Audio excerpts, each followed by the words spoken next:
susunod na programa ay rated PG. Patnubay at gabay ng magulang ay kailangan sa mga batang manonood. Isang mainit at maintrigang Martes ng gabi po sa inyong lahat mga kapatid. December 20, 5 tulog na lang at Pasko na.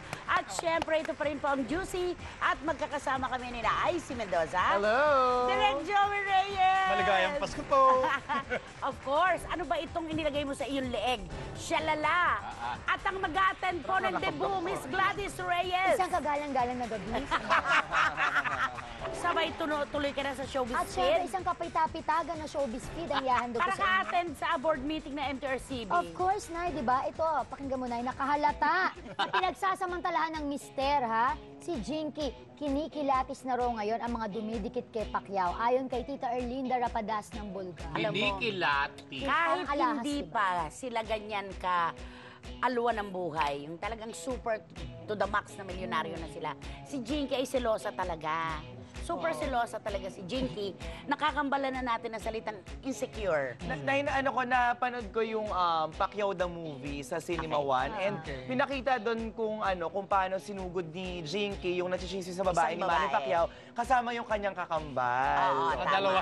Dalawa sila sumugod. Si Janet. Yes, si Janet. Oo, Nakakaloka lang. Oo. Insecure siya talaga At saka direct. hindi mo maaalis yan eh, lalong-lalo na kung ang asawa mo ay isang Manny Pacquiao, hindi ba? Sikat sa buong mundo. Ay isang simbolo ng pagiging atleta sa buong mundo at tignan din natin ang mga kadatungan ni Manny Pacquiao. Yes. Napakarami naman talagang pera. Napakaraming pera. Aba, talagang ano yan, di ba? Hindi maiwasan yan. At ang kinikilatis pa rito yata yung mga ibang bodyguards, yung mga chuchuchu kay Pero di ba may Manny. kwento na gustong-gusto raw ni Jinky pag nag-aaway sila ni Congressman? Bakit? Kasi direct nagre-regalo sa kanya ng malalaking hiya si Manny pag magkaaway sila. Meron di ba may chika ko narinig na every time mag-aaway sila, eto, mag-business ka muna. At Totoo saka ba yun? eto, regalo ko sa'yo, ang lalaking diamonds. Kaya Wow. siguro gusto rin ni Jinky nag-aaway sila ni Manny. At totoo ba yun, Nay? Nasa buong si Jinky daw may pinakamaraming koleksyon ng Hermes bag. Ay, hindi. Yes. Pinalo niya. Hindi. Pero matatalo Sino? pa doon? Sino? Hindi ba si Dr. Rebelo?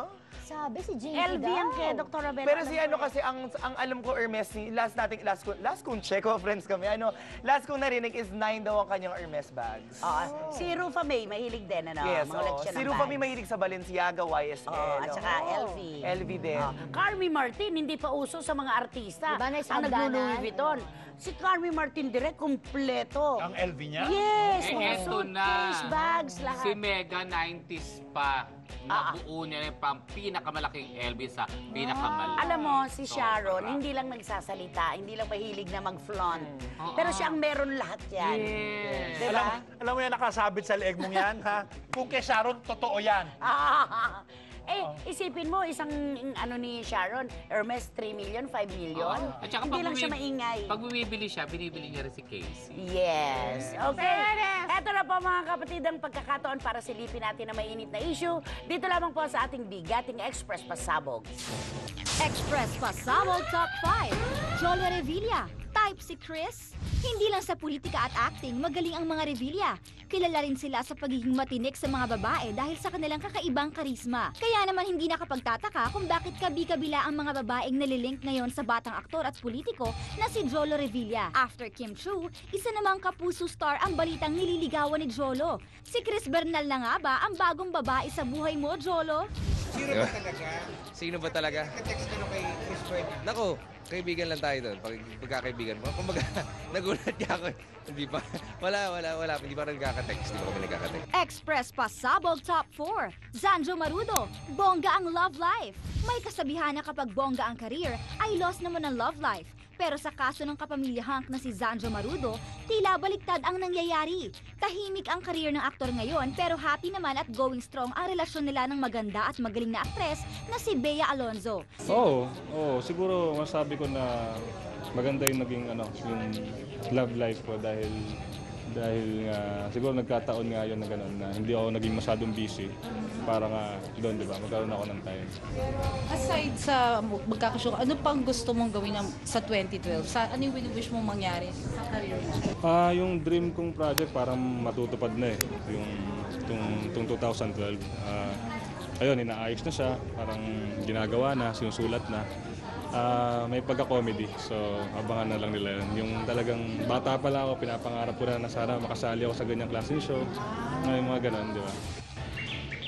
Welcome back mga ka-freshness. Tweet, tweet, tweet. Sabi ng marketing sa humihirit. Tinuloy ko pa rin ang spill na ito. Ito, galing kay Lucy Torres Gomez. Sabi niya, tonight, I fell in love with my husband all over again. So yun naman. Alam mo, ang sarap ng ganun direct, ano? Ilang taon na si Juliana? Mag-11 yata. Mag-11, isipin mo, ganyan pa rin sila ka-sweet sa isa't Saka, isa. alam mo, Christy, may na-realize ako, lalo na nagtalentado, lagi yung katabi siya. She is one of the nicest people on the planet Earth. Napakaswerte talaga ni Goma. At saka ano, direct, napaka-polite, ano? napaka- Saka yung ibang mga kasama niya, ang gagaling ng mga ayos, kung ano-ano kolorete, ang Lucy Torres. Simplicity is beauty talaga, no? Yung talang kahit, Wala lang. kahit ipukul mo lang dyan, ang ganda pa niya. Pareho mo, di ba? Yes! Ito talaga, super, isang sako na yatang hiyas ang inilalagay sa Minsan katawan. nga, Day, Wala pa rin. Minsan nga si Tuesday, di ba, Portugal lumabas. Sabi ko, Day, oo, ang ganda ng outfit mo lumabas. Oh, miniskirt ako, sabi ni Tuesday. Lumabas si Lucy, sabi ko, nakamaong lang siya, tsaka blouse. Like, ano ibig mo palabasin sa sinasabi mong yan? Parang gusto ko na rin mag-blouse na lang. Hindi, ano ibig mo sabihin kay, ano, kay Tuesday? Tinalbugan kami ni Lucy sa maong lang at blouse na t-shirt. Para kay Lucy. Ibigay niyo naman kay Miss Ano, Lucy yun. Sobrang Yeah. effortless ang ganda ni Miss No, Lucy. Para kay yung Lucy pagaling. kasi less is more. No, at saka kagandahan niya galing dito. From within. Hindi yung dito, hindi yung dito. Di ba? Saka direct, si Lucy yung idaan mo sa riles ng tren, may mga nagiinom ang lalaking lasing na, hindi papaswitan, hindi sisipulan. Okay, ang akin naman baon, syempre tungkol ito sa isang dalaga na talaga namang nilulukuban ng kalungkutan ngayong Kapaskuhan. Kung tayo sinasabi natin malamig ang Pasko, malungkot, ito talaga, nagdadalamhati ito, nagluluksa ito. Syempre, unang Pasko ni Janelle Manahan na wala na ang kanyang boyfriend na si Ramjan Revilla. Direct, imaginein mo pa lang kung paano kang magdiriwang ng Pasko sa kabila ng kawalan ng isang mahal sa buhay, napakahirap. Saka hindi lang yun, nakita niyang namamatay ang kanyang kasinungan. Saka direct, tinamaan siya. Malaki ang nagawa, pisikal sa kanya. Dito pumasok ang bala, dito lumagos. Aray ka. Isipin mo yung pagbiyahe na yun, ang bait ng Diyos sa kanya. Imaginein mo mula dito pumasok, dito lumabas, wala pa rin tinamaan. Hindi nga, Diba? Christy, sabi ko, yung the very fact na buhay pa siya, ibig sabihin, may kailangan pa siyang May gawin, misyon. di ba? Oo. Dahil sa pinagdaanan niya, grabe. Sabi ni Mami Ayong, ang kanyang dakilang ina, kapag nakikita daw niya si Janelle na ginaganon yung kanyang computer, yung kanyang laptop, tapos humihinto, tapos umiiyak, sabi ni Mami Ayong, sana ako na lang yan.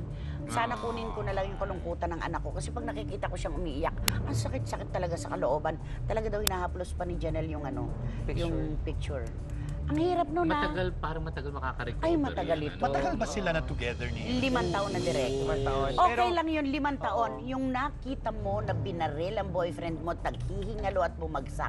Yun ang pinakamahirap. Masakit for her, pero ngayon kailangan niya maging super lakas. Yes, at ginagawa niya naman. Oo, yes. Siya ang piping For saksi justice. dyan. Basta bilib kami sa katatagan mo. Yes, totoo Janelle. yan. Totoo yan, chairman. Totoo yan, chairman. Ayaw ni Ma'am Grace. Ang dami mo po namin sorpresa dahil... Ito ang huling agupit ng mga chikahang nag-iinit. Todo ang hirit sa... Sunod, batang kapamilya actress na pag-iwanan na nga ba ng kasabayang aktres? Premyadong action star, matindi ang kaba? Yan at mas marami pang intriga dito lang